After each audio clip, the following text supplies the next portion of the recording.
Libro Soy miembro de la Iglesia. La actitud que marca la diferencia, por Tom S. Rainer. Prólogo. Una vez más, Tom Rainer lo ha logrado. Acabo de leer Soy miembro de la Iglesia, y nuevamente el autor cautivó mi interés hasta la última página.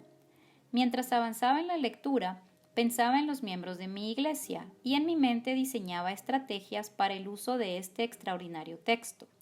Pensé en compartirlo con los líderes, en distribuirlo entre las células y en hacer en toda la iglesia un estudio congregacional de los principios que, como solo un buen pastor puede hacerlo, Tom Rainer nos presenta de forma clara, profunda y amena.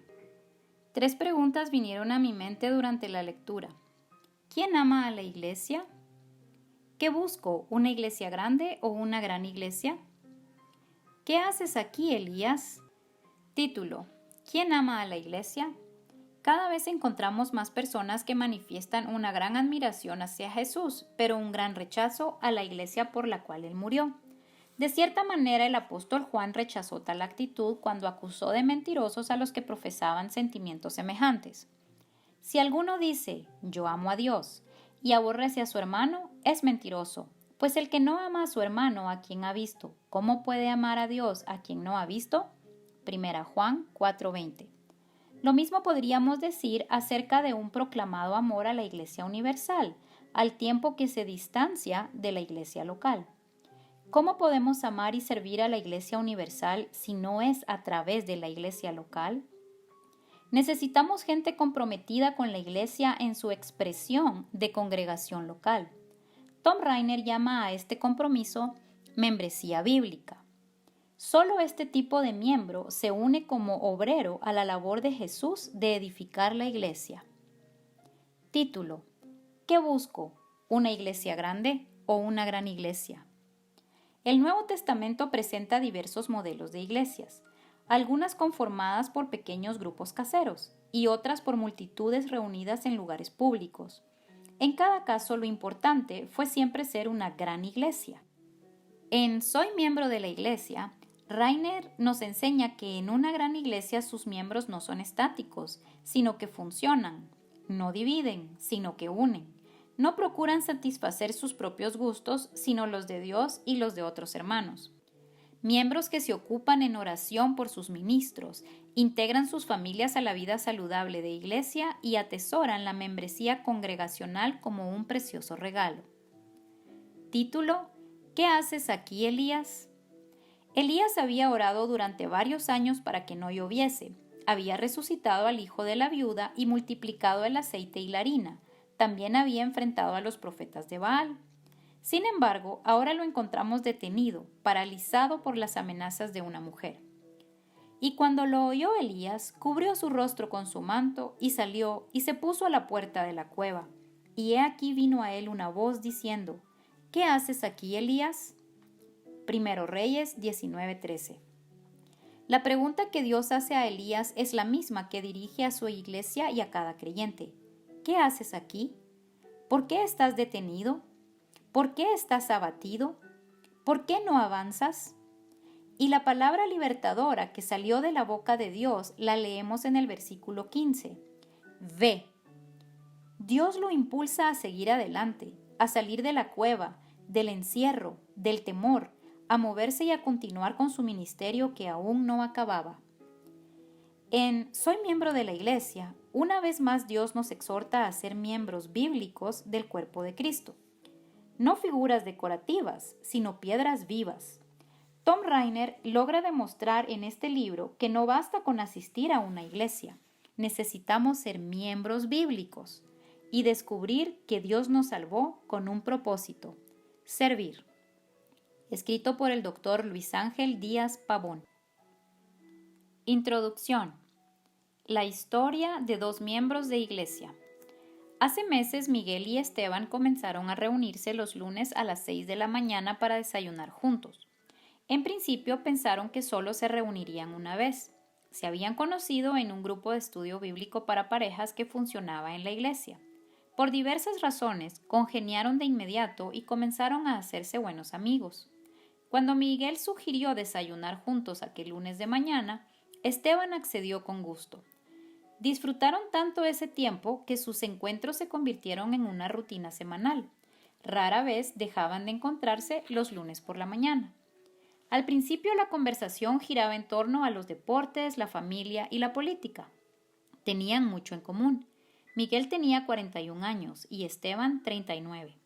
Tenían 3 hijos cada uno y eran aficionados a los campeonatos universitarios de fútbol americano. Sus equipos estaban en la misma conferencia de fútbol, aunque eran rivales. A Miguel y Esteban les encantaba hablar pestes del equipo contrario, pero siempre con un espíritu amistoso. Sin embargo, aquel lunes en particular, la conversación se tornó más seria. Miguel y su esposa habían notado algunos cambios en la actitud de su amigo en el grupo de estudio bíblico. Esteban parecía más interesado en hablar sobre la iglesia que en estudiar la Biblia y profundizar en ella. Hacía comentarios críticos sobre la congregación a la que pertenecían ambas familias. Así y todo, aquel lunes por la mañana, la conversación tomó por sorpresa a Miguel. A Esteban le encantaban los huevos poché del pequeño restaurante. Era lo que pedía siempre. Esa mañana no había probado ni un bocado. Apenas había tomado unos sorbos del café. Esteban no anduvo con rodeos. Miguel comenzó. Ana y yo hemos decidido dejar la iglesia. La pausa pareció extenderse durante varios minutos. Ninguno de los hombres parecía saber a quién le correspondía hablar. Miguel tomó la iniciativa y preguntó delicada y directamente: ¿Quieres contarme por qué? No sabía realmente si su amigo deseaba darle explicaciones. Parecía muy decidido. Sin embargo, Esteban comenzó a describir cómo se sentía y a justificar su decisión. Ana y yo íbamos a la iglesia para profundizar en las verdades sobre la Biblia, pero el pastor Roberto simplemente no nos está alimentando. Sus mensajes ya no nos llegan. Ir al culto los domingos por la mañana no es más que una pérdida de tiempo. Miguel no respondió. Sabía que Esteban tenía más para decir. Hay mucha gente excepcional en la iglesia, continuó Esteban. Tú y Karen son los mejores, y hay algunos más como ustedes. Hizo una pausa y continuó con expresión aún más seria. Pero con toda sinceridad, Miguel, nuestra iglesia está llena de hipócritas. ¿Escuchaste a Juan en el partido de basquetbol de los chicos? Sentí vergüenza ajena por cómo le gritaba a los árbitros. ¿Qué clase de testimonio cristiano es ese? Y por supuesto, todo el mundo sabe lo de Dante. Supuestamente era un pilar de la iglesia, y ahora nos venimos a enterar de que hace un año que engaña a su esposa. ¿Qué clase de iglesia es esta, con gente así? Esteban estaba enojado, pero se contenía, mientras seguía descargando su frustración. Mira, el pastor Roberto parece interesarse por nosotros, aunque no estoy tan seguro. Le dije que el padre de Ana estaba internado porque lo iban a operar de una hernia, y nunca lo fue a visitar. Miguel sabía que el padre de Ana no era miembro de la iglesia y que vivía bastante lejos.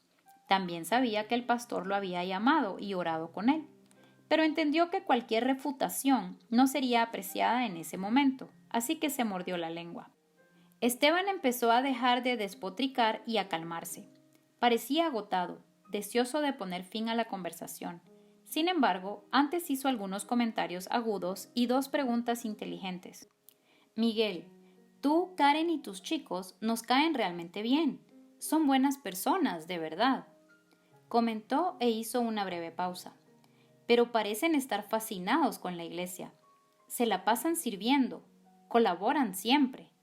No me malentiendas, pero a veces me pregunto si están ciegos y no ven todos los problemas que hay en la iglesia. No sé si Esteban fue consciente de lo revelador que fue su último comentario. Sin duda, somos 2 tipos diferentes de miembros de la iglesia. ¿Por qué? ¿Por qué tenemos perspectivas tan diferentes? Título: La diferencia. A partir de nuestra investigación en 557 iglesias entre 2004 y 2010, en 9 de cada 10 iglesias de Estados Unidos, la membresía está disminuyendo o creciendo a un ritmo más lento que la tasa de crecimiento de sus comunidades. Es decir, las iglesias están perdiendo terreno en su propia cancha. Otra manera de entender este fenómeno es desde una perspectiva generacional. Casi 2/3 de la generación de preguerra, aquellos nacidos antes de 1946, eran cristianos. No obstante, solo el 15% de los millennialistas o millennials, aquellos nacidos hacia fines del siglo XX, son cristianos. Es la generación más grande en la historia de Estados Unidos. Representan unos 80 millones de personas nacidas entre 1980 y 2000. Prácticamente la hemos perdido. Podemos culpar a la cultura secular, y con frecuencia lo hacemos. Podemos responsabilizar a la política laica de nuestra nación. También optamos por esto. Incluso podríamos echarle la culpa a las iglesias, a los miembros hipócritas y a los pastores indiferentes. Muchos cristianos hacen justamente eso. Sin embargo, propongo que quienes somos miembros de la iglesia nos miremos al espejo. Tengo la impresión de que las congregaciones en todas partes se han debilitado porque muchos de nosotros, los miembros de las iglesias, hemos olvidado lo que bíblicamente significa ser parte del cuerpo de Cristo. Nos incorporamos a una iglesia con la expectativa de que allí nos servirán, alimentarán y cuidarán de nosotros. No nos agradan los hipócritas en la iglesia, pero somos incapaces de ver nuestras propias hipocresías. Dios no creó la iglesia local para que fuera un club de campo, un lugar exclusivo con privilegios y ventajas para sus miembros.